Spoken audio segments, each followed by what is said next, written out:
혼란스러운 때 당당히 기독교적 가치를 고수하며 믿음의 사람들을 일깨웠던 19세기 덴마크 철학자 키에르케고르는 죽음에 이르는 병이라는 한 책을 썼는데 지금은 고전이 되었습니다. 죽음에 이르는 책 속에는 한 재미있는 비유가 이야기로 등장합니다. 당시에 자기 자신을 인식하지 못하고 혼란스러운 인간상을 지적하면서 인간의 근본을 깨우고 있는 이야기입니다. 한 어떤 농부가 이른 아침에 도시에 품을 팔러 갑니다. 얼마나 가난하고 힘들었던지 양발도 신지 못하고, 당연히 양발도 신지 못할 형편이니까 구두도 신지 못하고 맨발로 종일 수고해서 하루의 수고비를 받았습니다. 좋은 주인을 만나서 꽤나 넉넉한 돈을 받아 손에 쥐자마자 양발을 사 신고 신발을 사 신었습니다. 그러고도 돈이 남아서 그동안 못 먹었던 술을 잔뜩 먹었습니다. 얼마나 먹었던지 취해서 오는 길에 왜 농로에 그냥 들어 누워서 그냥 잠에 빠졌습니다.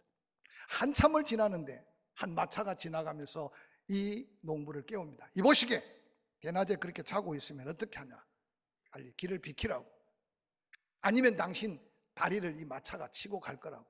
농부가 술김에 깨어서 눈을 비비고 보니까 자기 다리가 아닌 거예요. 자기는 분명히 아침에 나올 때 양발도 벗고 신발도 없이 나왔는데 자기 발을 보니까 양발도 신고 신발도 신고 있으니까 이 농부가 버럭 화를 내면서 하는 말이, 그 내 다리가 아니니까 마음껏 하시오. 그 마차는 그 어리석은 농부의 다리를 치고 갔다는 한 이야기가 나옵니다. 여러분, 오늘 이 땅에 사는 많은 사람들의 자기 자아상, 자신의 삶의 모습을 잃어버리고 방황하는 모습을 빗대는데 그 옛날 이야기나 지금 우리가 살고 있는 이 시대나 다를 바가 없습니다. 뿐만 아니라 그는 그 책에서 죽음에 이르게 하는 한 병이 있는데 바로 그 병이 절망이라고 단정지어 말합니다. 근데 그 절망은 어디에서부터 오느냐? 키엘케고르 말하기를 신과의 관계의 단절이 절망으로 이어진다라고 말했습니다. 한마디로 말하면 하나님 없이 사는 사람은 결국 절망 속에서 죽음을 맞이하게 된다는 거예요. 근데 그는 그 책 결론에 뭐라고 말하느냐? 그런데 그 절망을 치료할 수 있는 놀라운 치유의 방법이 있다. 그것은 바로 믿음밖에 없다. 할렐루야.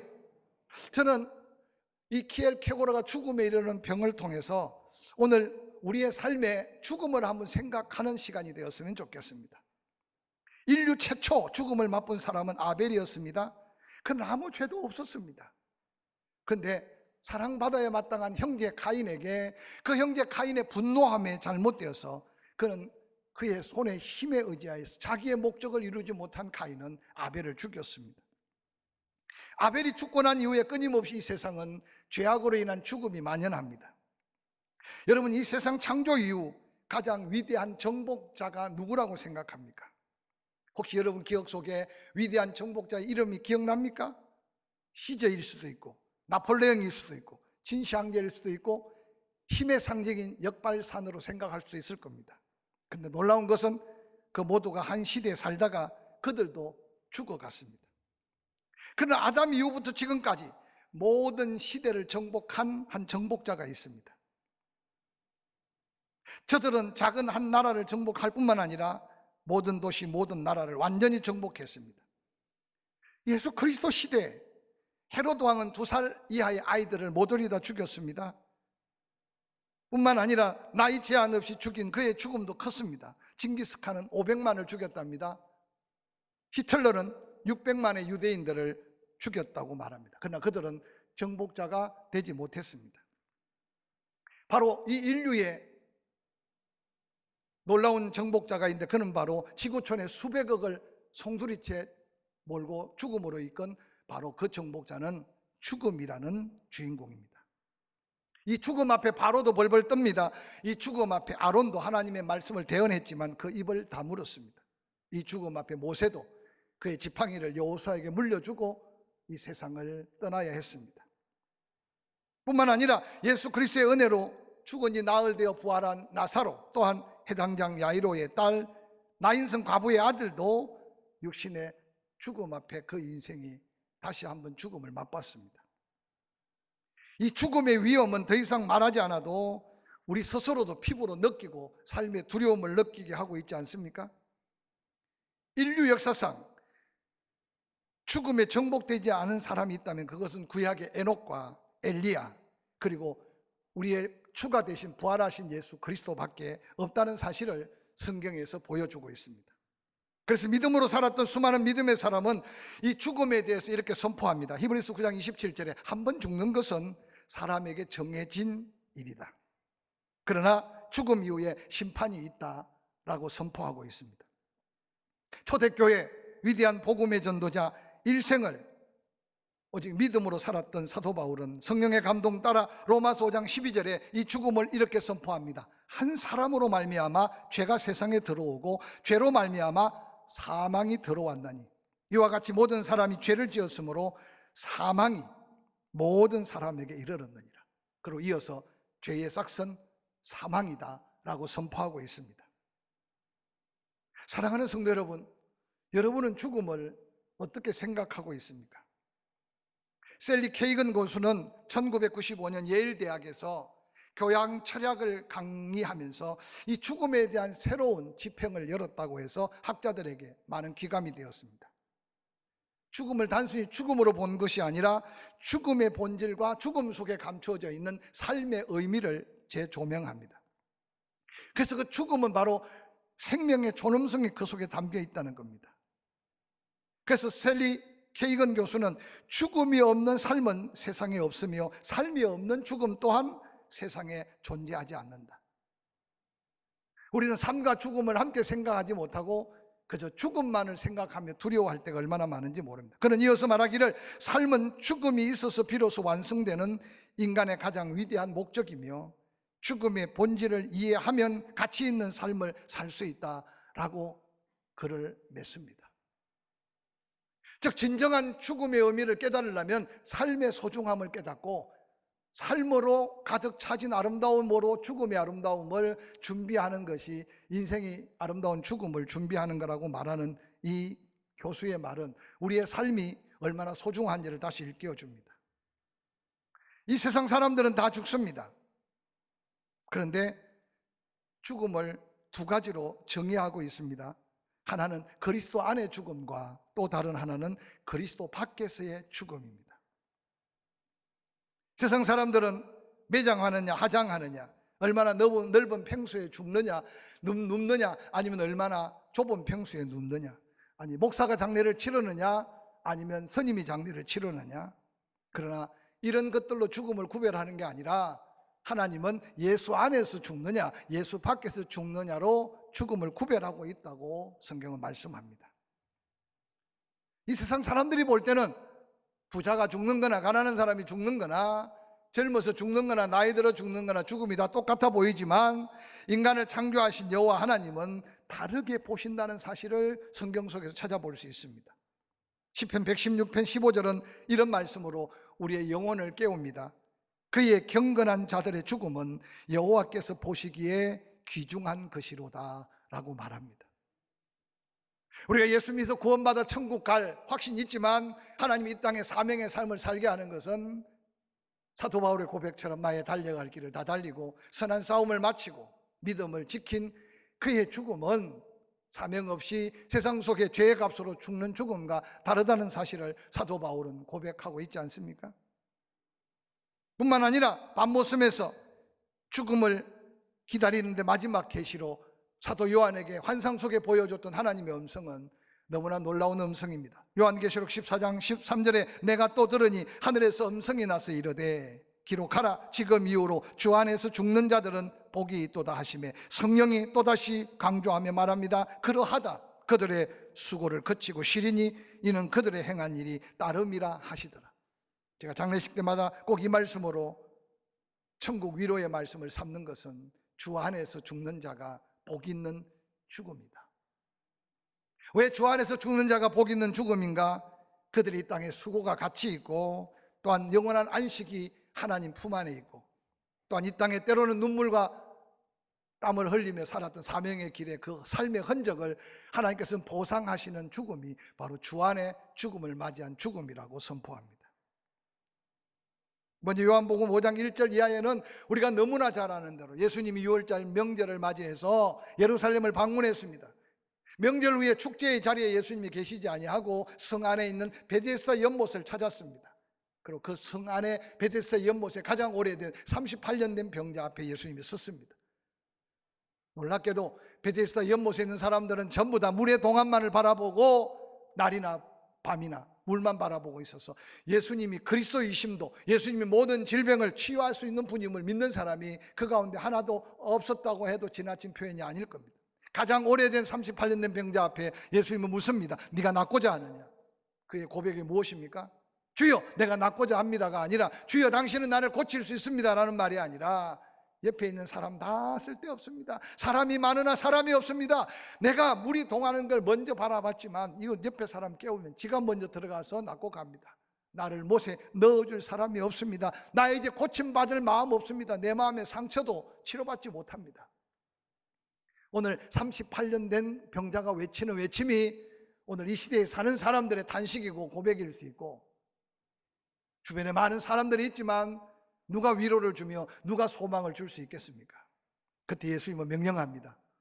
옆에 있는 사람이 넣어주고 물에 들어가면 낫는 게 아니라 내 입의 말의 능력이다. 일어나라. 그리고 내 침상을 들고 걸어가라. 오늘 예루살렘에 20, 30만 명 모였던 그 엄청난 무리들, 그들은 아무 의미 없는 안식일을 지키기 위해 그가 침대를 들고 걸어갈 때 얼마나 비방하며 얼마나 책망합니까? 주변 사람들, 여러분, 예수님은 그 무리들 속에서 사라지고 없었습니다. 성전에서 만난 예수님은 다시 말합니다. 네가 육체적인 병은 고쳤지만 너 중요한 건 영원히 구원받기 위해 다시는 죄를 짓지 말아라. 어떤 사람은 그가 죄를 지었기 때문에 병들었다고 생각하지만 아니에요. 하나님의 은혜로 이제 그 은혜 안에 살기 위해서 믿음으로 살아는 우리 주님의 선포였습니다. 예수님 당시에 안타깝게도 예수님은 이제 제자들에게 내가 곧 장로들에게 잡힐 것이다. 그리고 심판받고 십자가를 지고 죽을 것이다. 그리고 예수님은 말씀합니다. 마태복음 19장 20절. 그러나 내가 진실로 너희에게 이르노니 세상이 새롭게 될 때가 온다. 인자가 자기 영광의 보좌에 앉을 때가 올 텐데 나를 쫓는 너희도 12 보좌에 앉아 이스라엘 12지파를 심판하리라 라고 말씀하셨습니다. 제자들은 영적인 신비로운 부활 후에 일어날 새하늘과 새 땅의 일로 생각하지 못하고 예수님이 이제 곧 예루살렘의 왕이 되면 우리가 다스림의 권세를 갖게 될 것이라고 착각했습니다. 특별히 야고보와 요한은 남다른 사랑을 받아온 예수님의 제자였습니다. 그런데 그의 어머니가 두 아들을 위해 예수님께 나와서 뭐라고 말합니까? 주의 나라가 임할 때 하나는 우편에 하나는 좌편에 앉게 해달라고 그 어머니가 예수님께 부탁합니다. 예수님의 안타까운 마음은 무엇입니까? 너희가 구하는 것을 너희가 알지 못한다고 말씀하셨습니다. 그때나 지금이나 과연 우리가 어려움을 당하는 개인의 어려움, 어려움을 당하는 가정, 때로는 어려움을 당한 여러 가지 위기 속에 그 어려움 가운데 함께 하시는 예수 그리스도의 마음을 얼마나 헤아려 보았는가. 저는 이 민족이 하나님의 은혜로 여기까지 왔음에도 불구하고 안타깝게도 어느 날 정치하는 지도자들, 경제 지도자들 다 그들이 잘나서 된 것 같지만 이런 어려울 때 그 가운데 믿는 자들이 먼저 하나님의 마음을 회복해야 된다는 사실을 거듭 강조합니다. 할렐루야. 아니 세상 사람들은 무관심하게 살아갈지라도 예수 믿고 구원받은 우리만이라도 우리 가정, 우리 자녀들, 우리의 교회를 하나님 앞에 내어놓고 하나님의 마음을 헤아려 가면서 하나님이 가장 기뻐하실 일이 무엇일까? 이때 내가 감당해야 될 사명은 무엇일까를 생각해 가면서 거룩한 도전이 믿음이 되고 믿음의 도전에 하나님의 기적이 일어날 수 있기를 주의 이름으로 간절히 축원합니다. 그리스도의 마음을 깨닫지 못하고 세상에 흩어져 있는 예루살렘에서 예수님은 이렇게 외칩니다. 내 말을 듣고 또 나 보내신 이를 믿는 자는 영생을 얻었다. 심판에 이르지 아니한다. 사망에서 생명으로 옮겨졌다. 죽은 자들이 하나님의 음성을 들을 때가 온다. 이때다. 듣는 자는 살아난다. 무덤 속에 있는 자들도 그 음성을 들을 때가 온다. 선한 일을 행한 자는 생명의 부활로, 악한 일을 행한 자는 심판의 부활로 나온다는 이 도전의 메시지는 얼마나 많은 영혼들을 깨우고 있는 예수 그리스도의 복음인지 모릅니다. 저는 이런 암흑 같은 세상 속에 이 말씀이 우리에게 주는 영적인 새로운 소망과 새로운 믿음의 도전의 말씀을 삼고 한 주간 갖가지 어려움과 두려움에서 하나님의 은혜 안에 자유한 믿음의 능력을 덧입고 한 주간 승리할 수 있기를 주의 이름으로 간절히 축원합니다. 함께 읽은 본문 가운데 요한복음 5장 24절은 이렇게 기록합니다. 내가 진실로 진실로 너희에게 이르노니 내 말을 듣고 나 보내신 이를 믿는 자는 영생을 얻었다고 선포합니다. 여러분, 영원한 생명에 대한 가치, 영원한 생명에 대한 확신, 그 생명이 내 안에 있다는 믿음이 있는지 없는지 이 시간 한번 주님 앞에 여러분 서 보시기를 바랍니다. 오늘 세상에 많은 사람들은 이 믿음의 진리가 너무 쉬워 보이고 너무 간단해 보이니까 믿지 않고 도리어 인생 이해의 길로 택해서 이단에 빠지거나 사이비에 빠지는 경우가 얼마나 많은지 모릅니다. 저는 제가 운전면허를 땄던 이야기를 잠깐 고백하면서 여러분 믿음의 소중함을 일깨워 보시기 바랍니다. 제가 공주에 전도사로 있을 때 운전면허가 쉽지 않을 때 또 운전면허를 따기 위해 돈이 얼마나 많이 듭니까? 그래서 제가 좀 똑똑하잖아요. 그래서 운전면허 학원에 안 가고 면허를 딸 수 있을 것 같아서 교회 운전기사를 꼬드겼습니다. 맛있는 것도 사주고, 그러고는 예배가 끝나면 그 기사를 꼬드겨서 공주에 여러 가지 공원이 많은데 그 주차장에 가면 나 같은 사람이 있었는지 운전면허 코스를 이렇게 줄로 그어놓고 거기서 가끔 코스를 타요. 근데 저한테 가르쳐주는 이 기사는 일종 대형 면허를 가져서 이종 보통 면허를 따보지 않았던 것 같아요. 모르겠어요. 그 코스를 몇 번 돌아도 계속 금에 물리는 거예요. 근데 제가 좀 똑똑해서 그런지 운전을 빨리 배워서 운전하고 다니는 데는 아무 불편함이 없어. 그 지난 일이지만 꼬드겨가지고 길거리에 다니고 운전도 해보니까 운전이 되는데 그 코스만 가면 안 되는 거예요. 몇 번 하다가 안 될 것 같아서 할 수 없이 운전면허 시험장에 돈을 주고 등록을 했어요. 첫날 갔는데요, 조교가 T자 코스나 그 코스를 들어서는데 어깨에 선을 맞추고 서서 핸들을 돌려서 가니까 세상에 그렇게 해도 안 되던 게 그냥 되는 거예요. 이틀 가고 난 다음에 제가 이야기를 했어요. 아이고 계속 다닐 거 없을 것 같고 시험장에 시험 봐야겠다. 선생님이 깜짝 놀라더라고. 이틀 만에 시험 보러 간다는 사람 없었는데. 제가 그렇게 이야기하니까 그러면 개인적으로 가보래. 그 등록을 하고 당시 대전에서 이제 운전면허 시험을 보는데 코스는 돌아보지도 않았어요. 주행은. 그런데 설명을 하더라고요. 전도사님 가서 아침 일찍 가면 저 서산 당진에서 팀들이 올 테니까 그게 자세히 가보면 그 팀들을 데리고 선생님이 설명해 줄 테니까 한 바퀴 돌아보고 경험함 쌓고 오라고. 여러분, 제가 시험 보러 갔어요. 그날에 어깨선 맞추고 돌리라는 데는 돌려서 그 원칙대로 했더니 코스 합격. 주행도 한 3바퀴를 돌았어요. 그래서 여기서는 이렇게 쓰고 저기서는 이렇게 하고 그날 합격하고 왔다는 거 아니에요. 제가 뭘 이야기하려고 하느냐 하면 운전 잘한다고 면허를 딸 수 있는 게 아니고 운전 오래 한다고 딸 수 있는 게 아니라 이전에 그 운전 코스는요 원칙이 있어요. 서야 될 때는 서고, 서서 완전히 꺾어야 될 때는 꺾고, 또한 서서 풀어야 돼. 제가 그 원리를 딱 깨닫는 순간 더 이상 배울 게 없더라니까요. 오늘 세상 어리석은 사람들이 몰라도 되는 것은 다 지식 속에 쌓고 살면서 예수 믿으면 구원, 예수 말씀대로 믿으면 영생을 얻는 이 간단한 진리를 믿지 못해서 구원받지 못한 사람들이 얼마나 많은지 몰라요.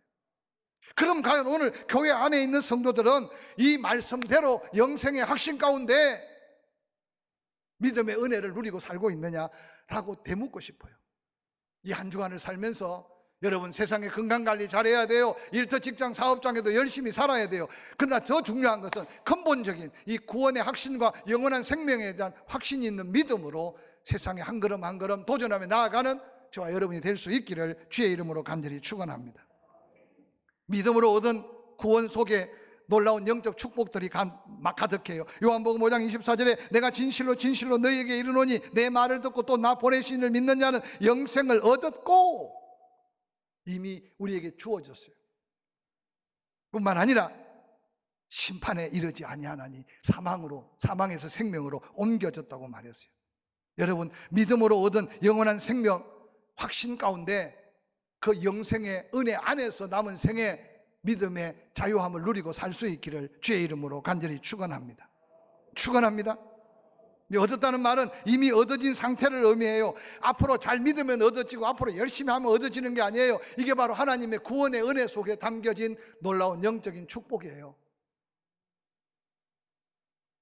그래서 우리의 믿음에 앞선 사람들은 지금 죽어도 살고 살아서 믿는 자 영원히 죽지 않는 게 영생 속에 있는 부활의 신앙이라는 사실을 우리는 알고 있잖아요.